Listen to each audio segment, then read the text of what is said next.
So as you know, my name is Bonnie. I just teach grade 5 and basically above English. So I teach poetry, essay writing, argumentative writing, like basically everything. I used to do IB actually in high school. So I know what you guys might be going through. And so right now, today's Father's Day. So I brought some pieces that are related to fatherhood, and lovely Tristan and Jason have started sort of reading the poem, but we can sort of pick off from where we left. So this is a poem by a poet, and it seems like her father sort of walked out of the picture, which means that she's not very close with her father. So it's sort of addressed to the father, and it's written in this like second person point of view. So that means she's like writing a letter to him. Okay.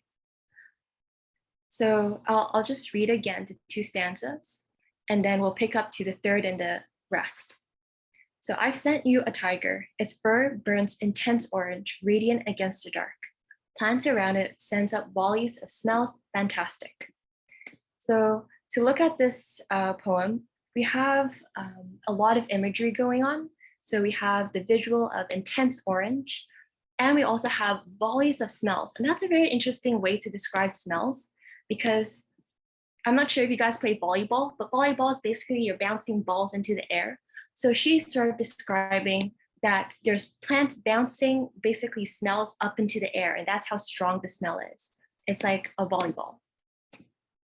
Its ears are filled with white hair, 1,000 moth antennae, bent in and listening to dreams of the rainforest, fat frogs croaking, a prey of insects crackling. All right, so I'm going to underline 2 words, and they both start with the letter F.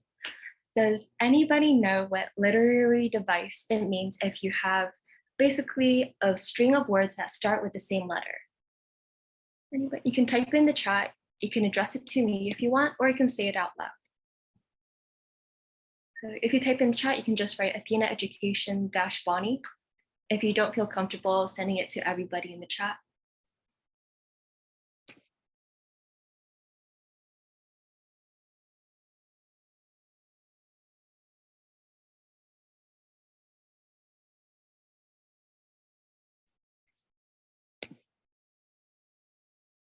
So just to repeat the question, fat frogs both start with the letter F, and there's a specific term for words that start with the same letter, and they're found in poetry. And if you know the term, you can write it out.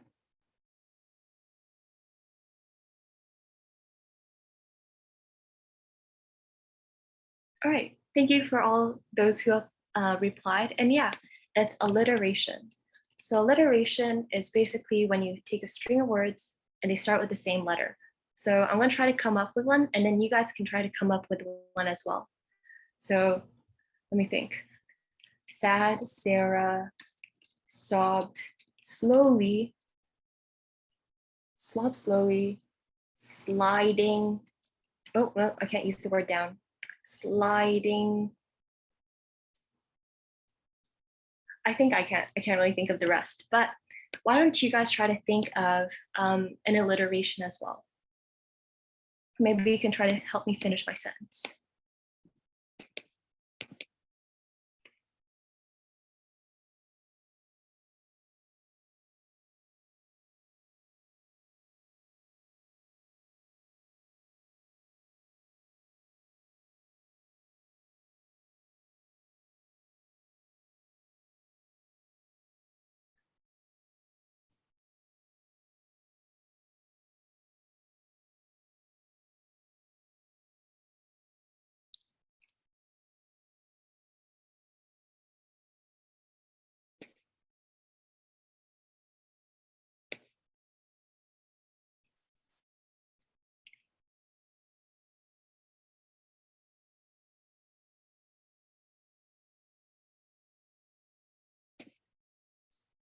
And I think one of you guys mentioned it might be like a tongue twister, and that's absolutely right. So a lot of tongue twisters, they use alliteration to make it really hard for you to say something really fast. So for example, Peter Peter Piper picked a pack of pickled peppers. Oops. And that's an alliteration with a bunch of P's in it. Ooh. One of you guys wrote, the tame tree tore terribly. Nice. Great going. Right. I'll see if anybody else has any examples, and then we'll move on.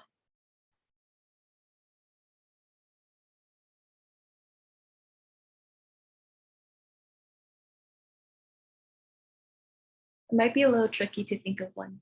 It's definitely pretty hard.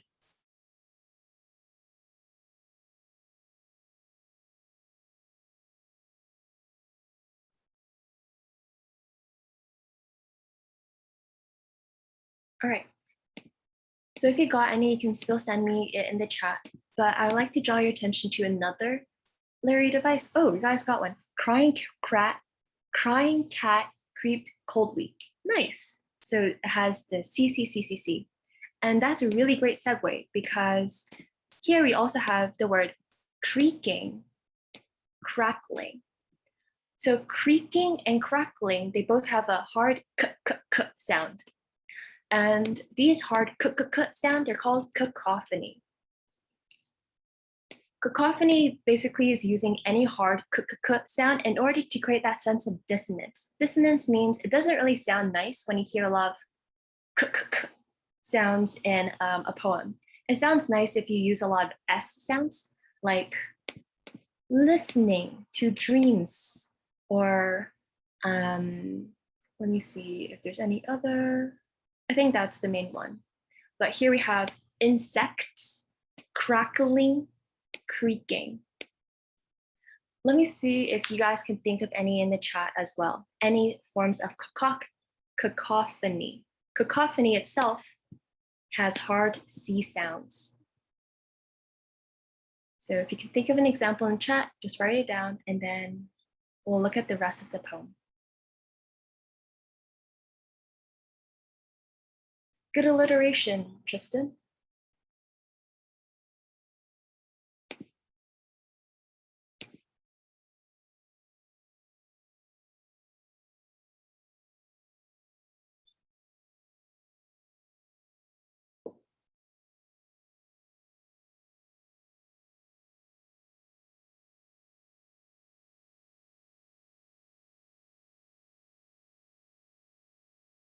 Yeah, so Jason identified another word with a hard k sound, like the cork. Oops. So if we put it in a string of words like Carrie kicked the cork towards the cast of characters. If you say it really fast, it doesn't, even though the message is quite neutral, or maybe it's a bit maleficent because she's kicking a cork towards the cast of characters, it has a lot of k sound. So that's what cacophony is. All right, let's move on. And Jenny, wait, is Jenny still here? No, I don't think Jenny's here. Charlie, would you like to read? Charlie like to read? Nope, okay. How about Matthias? Oh, yes. My mom said I'm only here to listen, but okay. That's the place where I still read. You can just read the stanza if you want to. Okay. You leave me behind, always, coming home months later from India, Africa, Colombia, with another smell on your skin. A suitcase of sari and ivory elephants for your wife. Thank you. So yeah, so it's again addressing to the father. You leave me behind, she says. So it sounds like the father wasn't really there in the poet's life, always like going traveling to a lot of exotic places. Now, do you guys travel a lot? Have you guys gone to any exotic places anymore? You can type in the chat if you've been. And if you've been, I would love to hear, well, I'd love for you to write like 1 or 2 sentences about your time.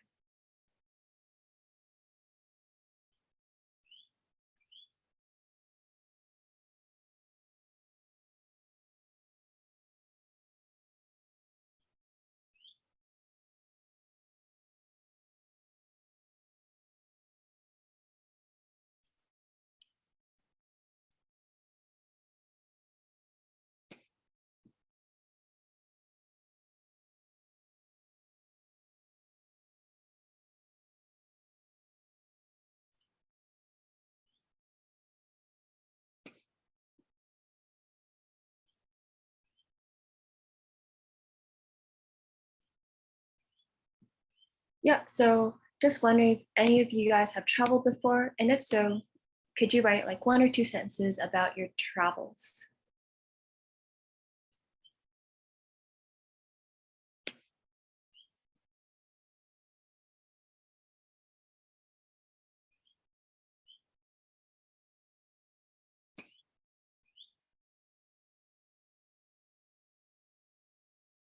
All right, it seems like nobody has really traveled, but that's okay.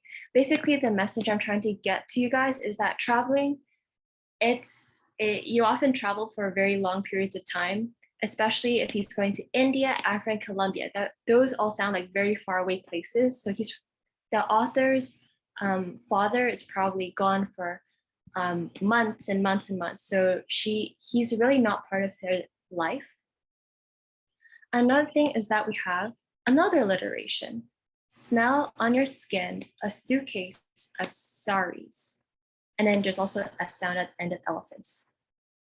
So yeah, you can sort of see how there's a lot of alliteration going on. And since she's addressing it to her father, it says for your wife. So for your wife, who do you think this is referring to? So this is a letter to her father. So who would the wife be referring to?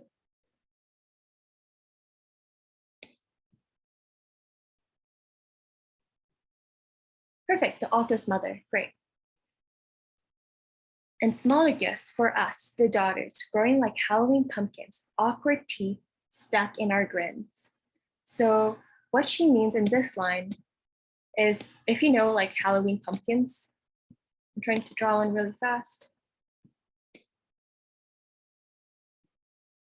They have like really awkward smiles, like so. And so she's comparing us, the daughters, or herself and her siblings, to Halloween pumpkins with really awkward teeth, because you know when you're a child you have like baby teeth, so sometimes you're like, you know, pointing in different directions. So that's what she's referring to. And she uses the word like to draw a comparison between her and Halloween pumpkins. Does anybody know what literary device this is? I'll give you a hint. It could either be a metaphor or a simile.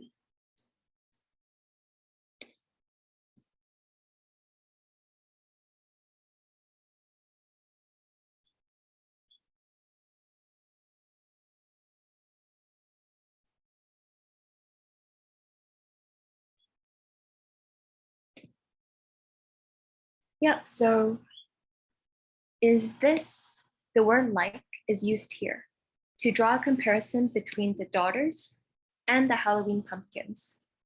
Since you're comparing two things using the word like, would this be considered a metaphor or would this be considered a simile?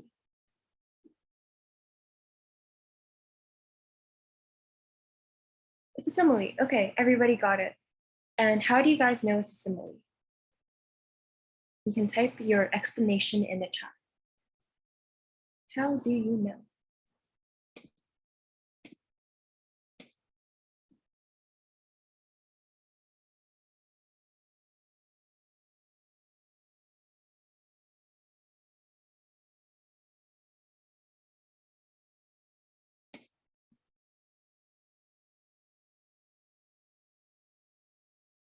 Perfect. So you guys said they use like or as to compare.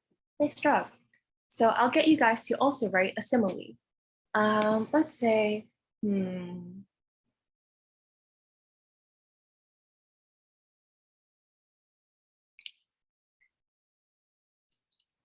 pandemic is as frustrating as, and you have to finish the sentence. So we're gonna try to write a simile using comparing the pandemic's frustration to something else.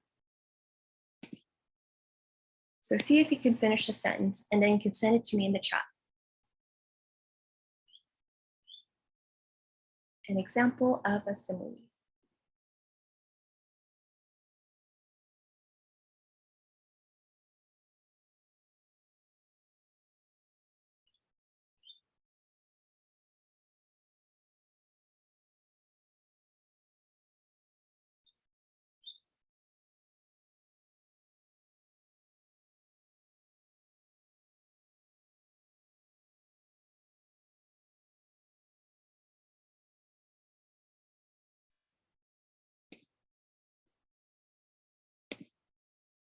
Okay, great. So one of you guys said, the pandemic is as frustrating as losing. And it could be losing your favorite game or something like that. So you're drawing comparison between like the pandemic and like feeling a sense of loss.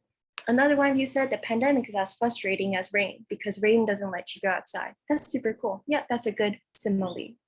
Another one of you said he was as busy as an ant. And yeah, a very common simile as well.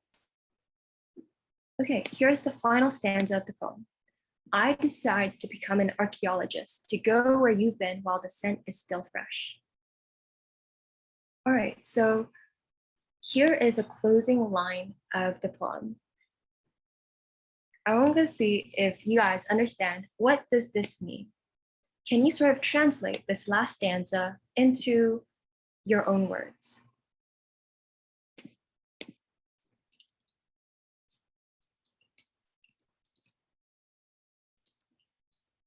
Yep, Charlie, do you have a question? I kind of wanted to I guess answer this. Oh yeah, sure. You can answer it out loud. I guess it could be like following their footsteps. Like I want to be what you've done while the places where you've been still are the same as when you went there, I guess. Absolutely, that's a really great comparison. And yeah, so she wants to be an archaeologist. And do you know what an archaeologist is, Charlie? Isn't it like someone who, I guess researches I don't know, ancient sites, dig sites for artifacts? Absolutely, good job. So it's somebody who sort of researches history. So why do you think she would want to research history? To discover the roots of humanity and what we did in the past. Yeah, really good. So one thing is that you can sort of draw to make it poetic, you can say she wants to be an archaeologist to sort of unearth her history or to get a better sense of who she is and humanity's history as well. But it's also the personal idea, which is that she really wants to just be where her dad has been because her dad was just not there her whole life and he's been traveling. So she wants to see where he has saw. Yeah, nicely done. All right, so this was the poem. While I was looking at the background, you walked out of the picture. Okay, so now we're gonna take a look at a short story. So that was the poem. We're gonna look at a short story right now. And at the end of the short story, I have a Kahoot game. So hopefully you have enough time. And this short story is called My Father Sits in the Dark. So before we start, what do you think this story is going to be about? My father sits in the dark.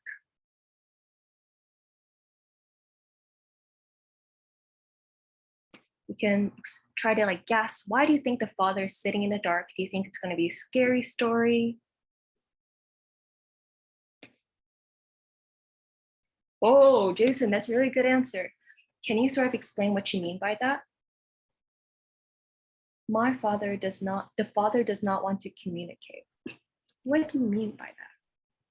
Because in the dark, it technically means you don't want to be recognized or talked to. Yeah, definitely. There's that sort of symbolism of the dark. Yeah. Dark is like being a shut-in, being closed off to the world.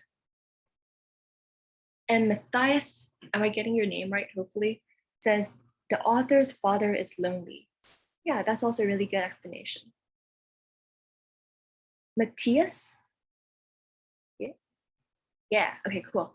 So this story is actually more, it's more literal, like the father literally sits in the dark in his house, and we're gonna see why.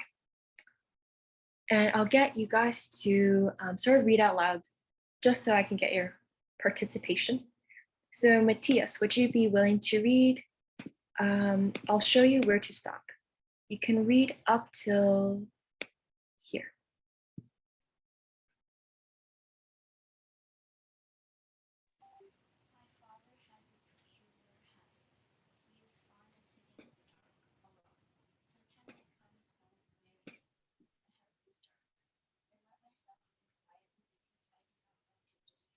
You can start from here, and then you can read all the way up till here.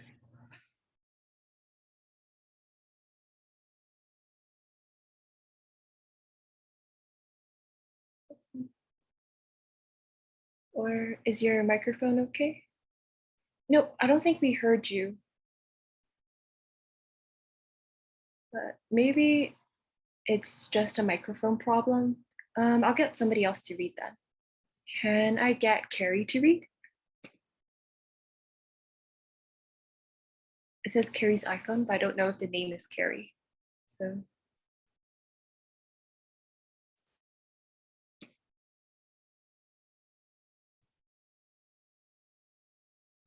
It seems Carrie doesn't want to read either. Okay, I'll just get Jason again. Jason, could you read for me from my father has a peculiar habit all the way to the word smoking? My father has a peculiar habit. He's fond of sitting in the dark, alone. Sometimes I come home very late. The house is dark. I let myself in quietly because I do not want to disturb my mother. She is a light sleeper. I tiptoe into my room and undress in the dark. I go to the kitchen and for a drink of water. My bare feet make no noise. I step into the room and almost trip over my father. He is sitting in the kitchen chair, in his pajamas, smoking his pipe. Hello, Pop, I say. Hello, son. Why don't you go to bed, Pa? I will, he says. But he remains there, long after I am asleep. I feel sure that he is still sitting there, smoking.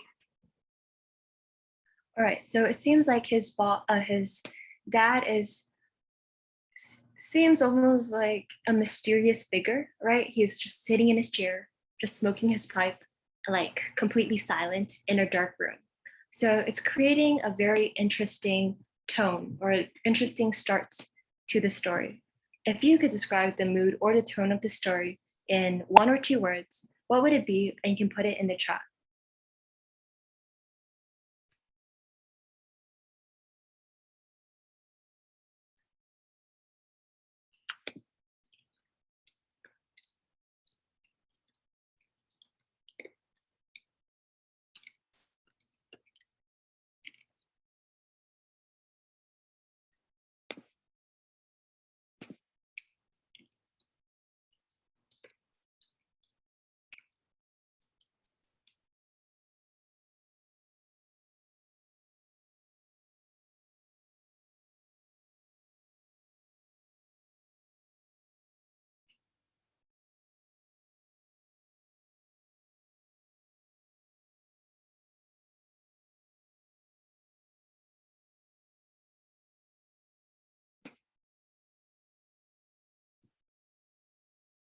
All right, Jason says mysterious, and yep, I agree. Nice. So let's continue on. And Matthias said he fixed his microphone. Oh, Tristan said bizarre. Interesting mood. Yep, that's a really good mood too. All right, so Matthias, would you be able to read up till nothing, he said. Let's see if your microphone works this time. Many times I am reading in my room. I hear my mother get the house ready for the night. I hear my kid brother go to bed. I hear my sister come in. I hear her do things with jars and combs until she too is quiet. I know she has gone to sleep. In a little while I hear my mother say goodnight to my father. I continue to read. Soon I become thirsty. I drink a lot of water. I go to the kitchen for a drink. Again, I almost stumble across my father. Many times it startles me. I forget about him, and there he is, smoking, sitting, thinking. Why don't you go to bed, Pop? I will soon, son. But he doesn't. He just sits there and smokes and thinks, and it worries me. I can't understand it. What can he be thinking about? Once I asked him, "What are you thinking about, Pa?" "Nothing," he said. Great. So you can see there's actually a lot of repetition in the story so far. And it's already just the first page, but there's so much repetition. Can anybody spot it? If you can spot some repetition of any kind, please put it down in the chat.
Yeah.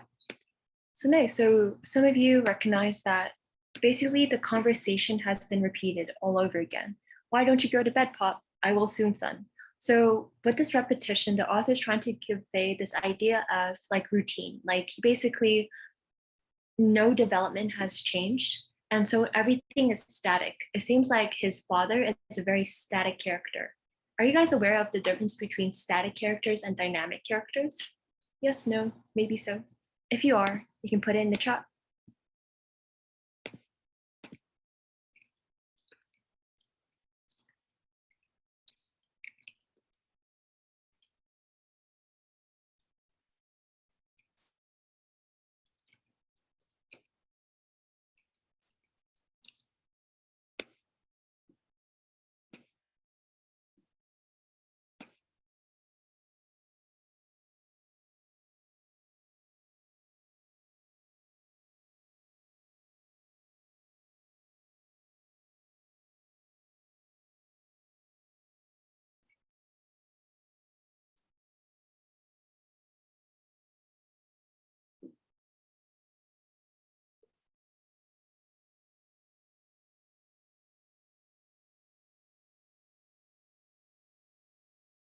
Okay, it seems like some of you haven't heard that term before.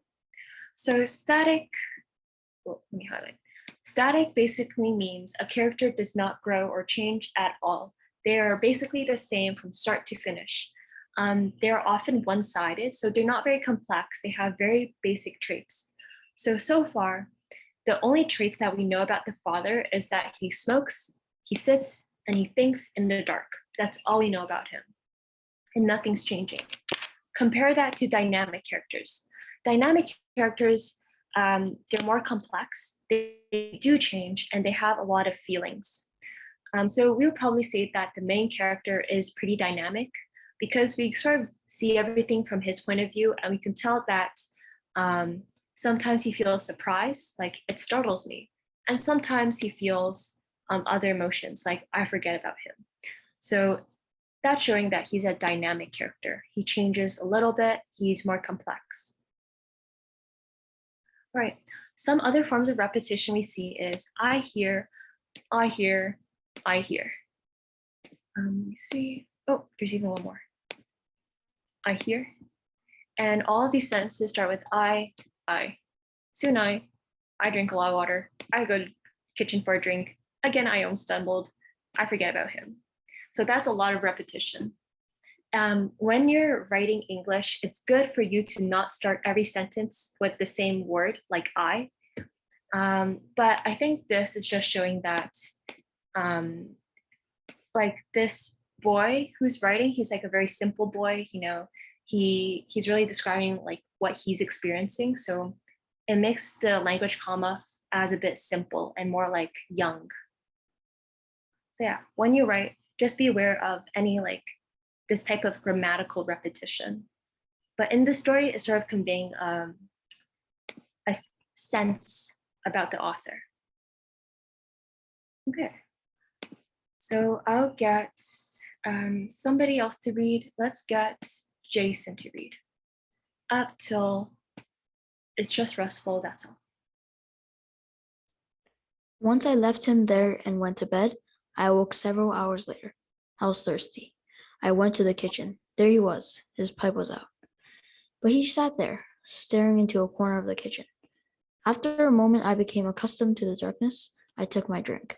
He still sat and stared. His eyes did not blink. I thought he was not even aware of me. I was afraid. Why don't you go to bed, Pop? I will, son, he said. Don't wait up for me. But, I said, you've been sitting here for hours. What's wrong? What are you thinking about? Nothing, son, he said. Nothing. It's just restful, that's all. Okay, thank you. All right, so here we have the phrase, I was afraid. I'm going to quickly change my screen and I'm going to post a question, a multiple choice question. And I just want you to tell me what you think the answer is in the chat.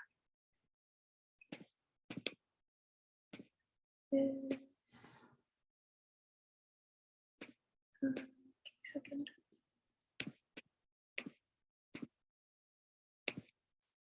Why does the narrator become afraid? Is it A, He worries that his father is not well. B, he thinks his father might not love him. C, there's a stranger in the house. Or D, the dark house makes strange noises.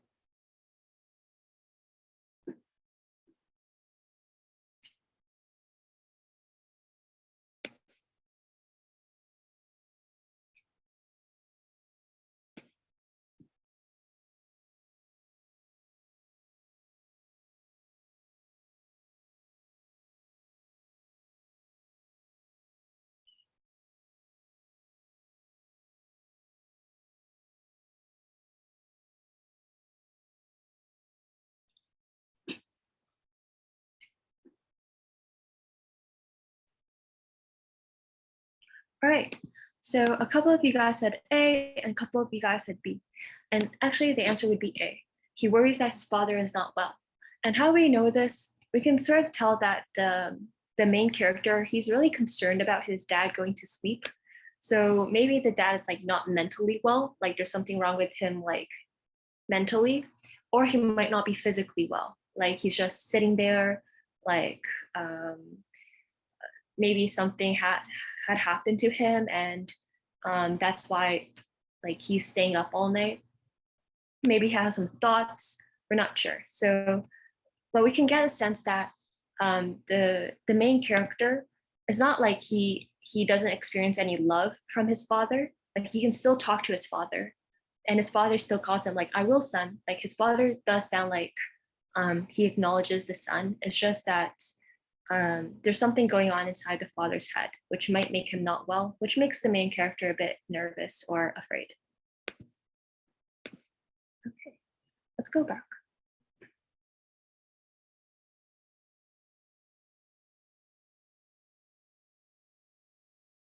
And I'll get somebody else to read.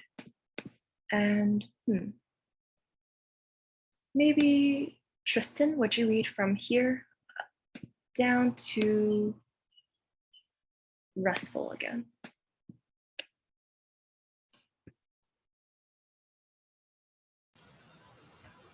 The way he said it was convincing. He did not seem worried. His voice was even and pleasant. It always is. But I could not understand it. How could it be restful to sit alone in an uncomfortable chair, fare into the night and darkness? What can it be? I review all of the possibilities. It can't be money. I know that. We haven't much, but when he is worried about money, he makes no secret of it. Can't be his health. He's not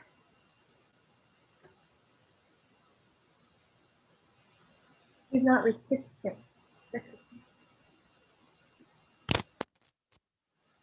Oh, just start still there.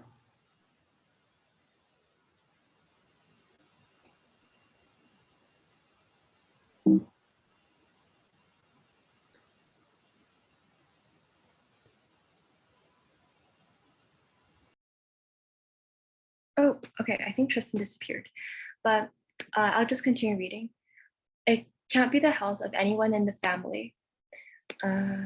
We are a bit short on money, but we are long on health. Knock wood, my mother would say. What can it be? I'm afraid I don't know. But that does not stop me from worrying. Maybe he is thinking of his brothers in the old country, or of his mother and his 2 stepmothers, or of his father, but they are all dead. And he would not brood about them like that. I say brood, but it's not really true. He does not brood. He does not even seem to be thinking. He looks too peaceful too. Well, not contented, just too peaceful to be brooding.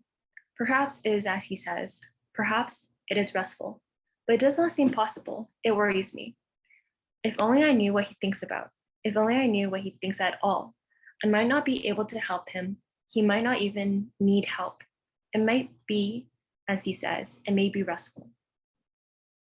All right, so here we have a tricky word. I'm not sure if you guys have ever seen it before, but what do you think this word means?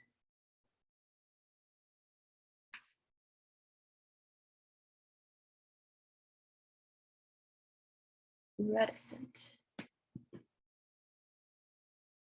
Worried?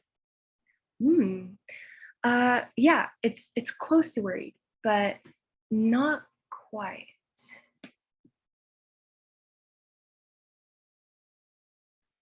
even though it definitely is, basically it's like parallel to the word worried, because he's saying like, oh, is he worried about this? Is he worried about that? Reticent actually means he's not revealing any of his feelings at all. He's like keeping it all locked up inside. So basically it's like, he's a black box. We don't know what's going on. So reticent is not revealing one's thoughts or feelings readily. Right. And another phrase here is knock wood. Does anybody know what that means, knock wood? It's sort of a saying that's in English. Knock wood. It's like, I say something, knock wood. Anybody heard that before?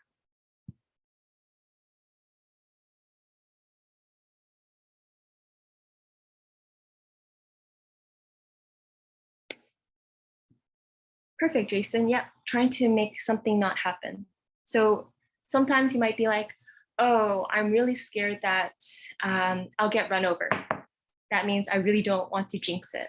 So knock wood just means I don't want to jinx it, so I'm going to knock on some wood. And you can't knock on like anything else besides wood.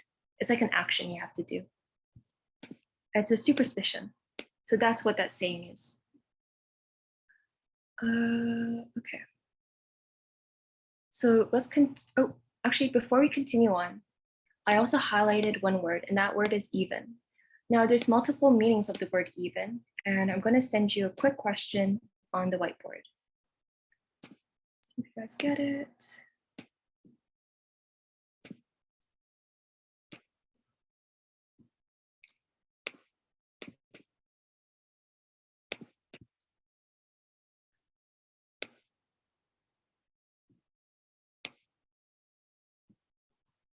Read the following definitions of the word even. It could mean calm, undisturbing, having no bumps, equally matched or balanced, and fair or impartial. What definition best matches the meaning of the word even as it was used in paragraph 18, which is his voice was even and pleasant?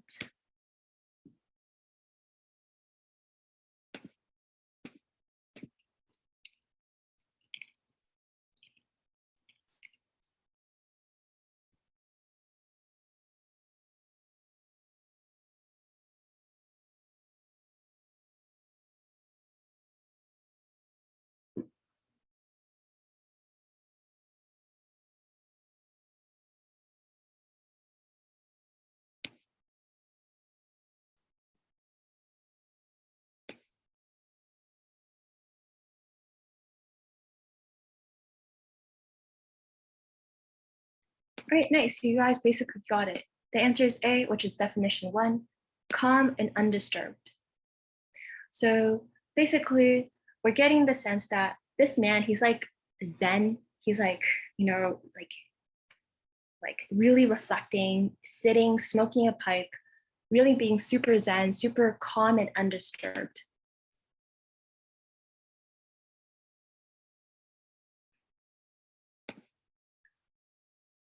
Okay, so let's continue reading without much breaks so we can finish on time. Let's get Charlie, if it's okay with you, can you read again? Okay. From the top? Yeah, but at least I would not worry about it.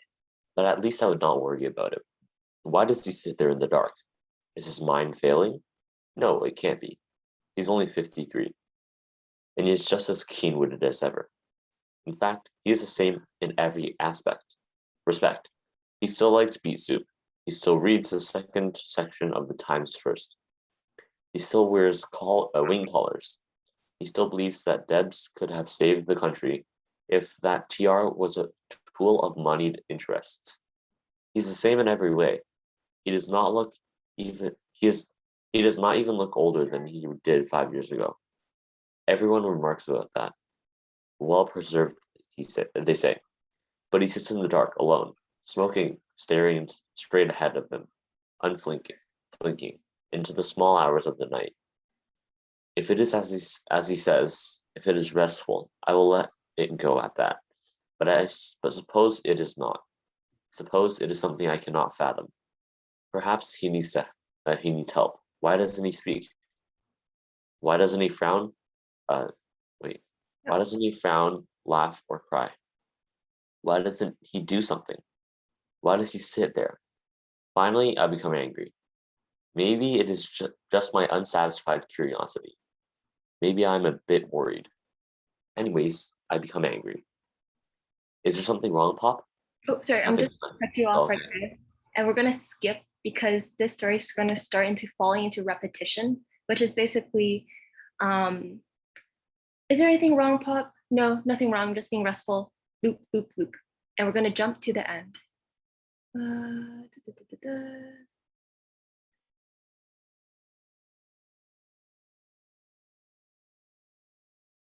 Okay, we're going to read from here, and I'm going to read now. He straightens up with a jerk as though he had been struck. What's the matter, Pop? I ask. Nothing, he says. I don't like the light. What's the matter with the light? I say. What's wrong? Nothing, he says. I don't like the light. I snap the light off. I drink my water slowly. I must take it easy, I say to myself. I must get to the bottom of this. Why don't you go to bed? Why do you sit here so late in the dark? It's nice, he says. I can't get used to the lights. We didn't have lights when I was a boy in Europe. My heart skips a beat and I catch my breath happily. I begin to think I understand. I remember the stories of his boyhood in Austria. Austria is a European country, by the way. I see the wide-beamed Kretschma, which are inns, with my grandfather behind the bar.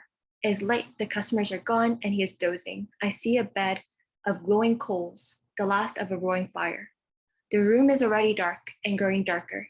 I see a small boy crouched on a pile of twigs at one side of the huge fireplace, his starry gaze fixed on the dull remains of the dead flames. The boy is my father. I remember the pleasure of those few moments while I stood quietly in the doorway watching him. You mean there's nothing wrong? You just sit in the dark because you like it, Pop? I find it hard to keep my voice from rising to a happy shout. Sure, he says. I can't think with the light on. I set my glass down and turned to go back to my room. Good night, Pop, I say. Good night, he says. Then I remember. I turn back. What do you think about, Pop? I ask. His voice seems to come far away. It's quiet and even again. Nothing, he said softly, nothing special. All right, so in the end, the character becomes super duper happy, rising to a happy shout. Why do you think he's super duper happy? And you can type your answers in the chat.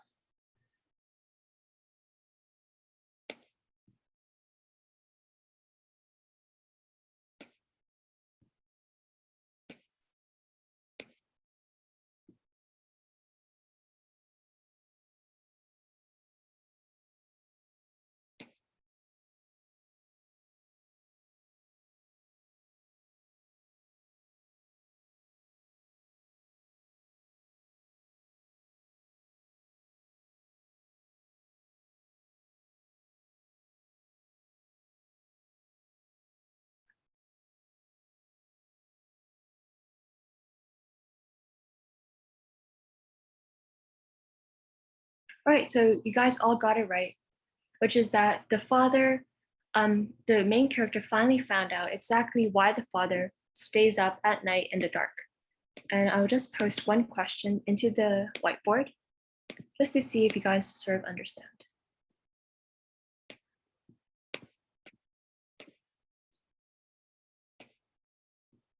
The father does not like the kitchen light because, is it A, he had no electricity when he was young, B, his eyes are still adjusted to the dark, C, he is ashamed of the way he looks to his son, or D, the noise it makes disturbs his thoughts?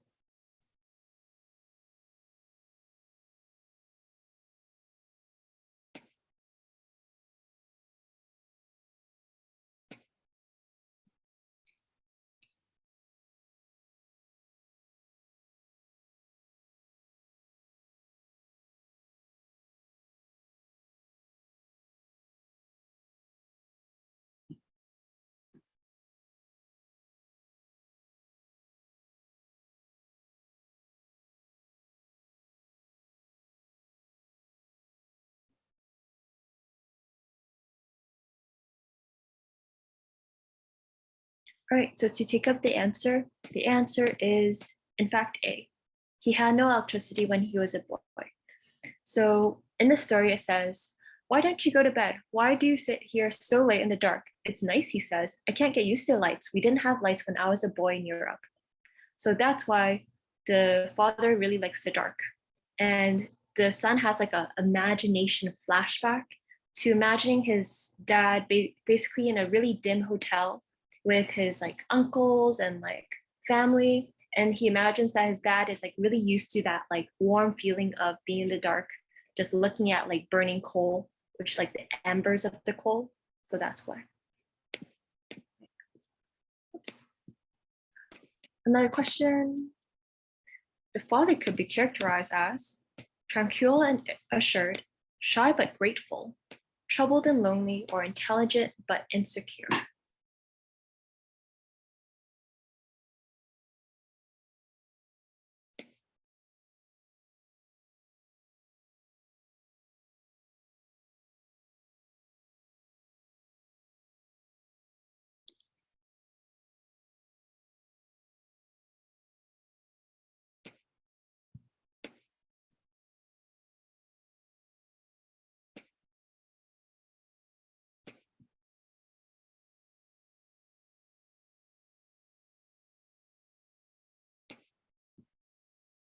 Yep, you guys all got it, which is A, tranquil and assured.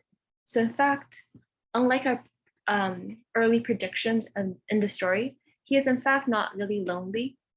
He just likes it in the dark. And this will be the last question for today. Sadly, we can't play Kahoot because we just ran out of time, but during normal classes, we would play Kahoot. But yeah. The father's voice seems to come from far away. Is it because A, the narrator's father is lost in his thought again? B, the narrator is in another part of the house? C, the narrator still doesn't understand his father? Or is it D, the narrator's father is beginning to cry?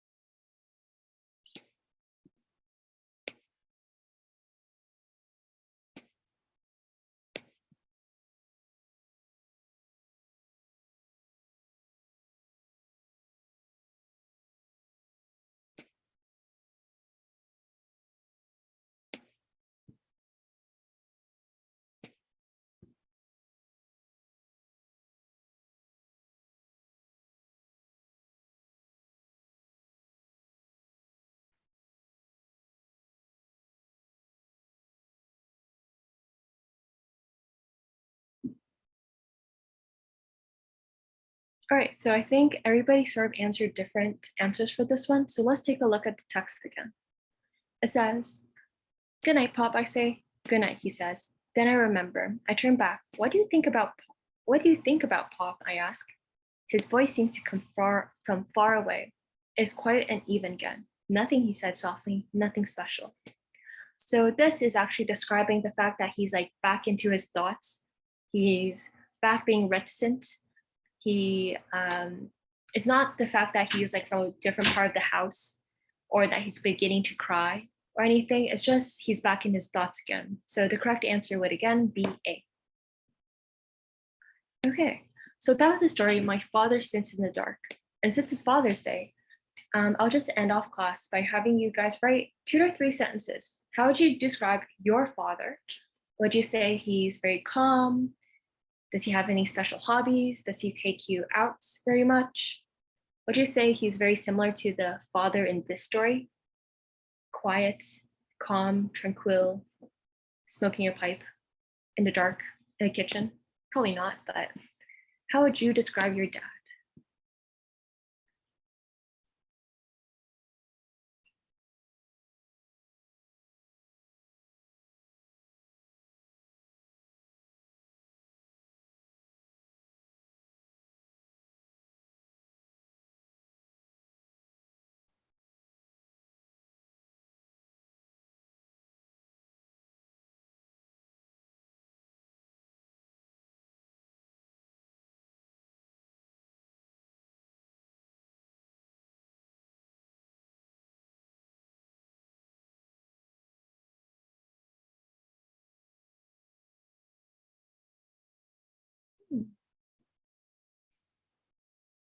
Tristan, you used the adjective amusing. Do you want to elaborate on what you mean by that?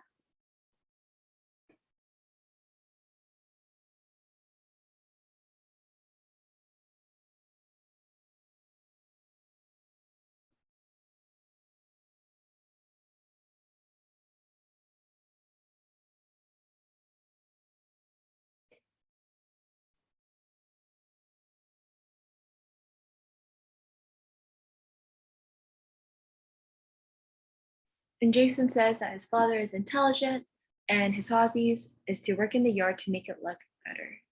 Yeah, a very common dad thing.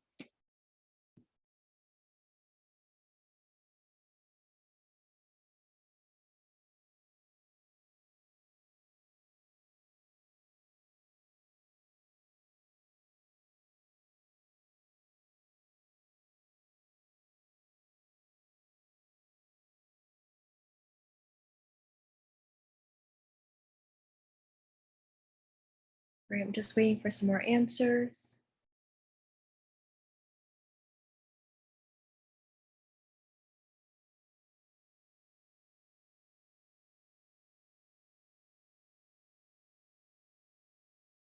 All right, nice descriptions, Tristan. So by telling jokes, taking you out, and being really supportive. That's great. Yep, and there's definitely the idea of dad jokes. Hopefully Father's Day celebrates dad jokes in all its fullest.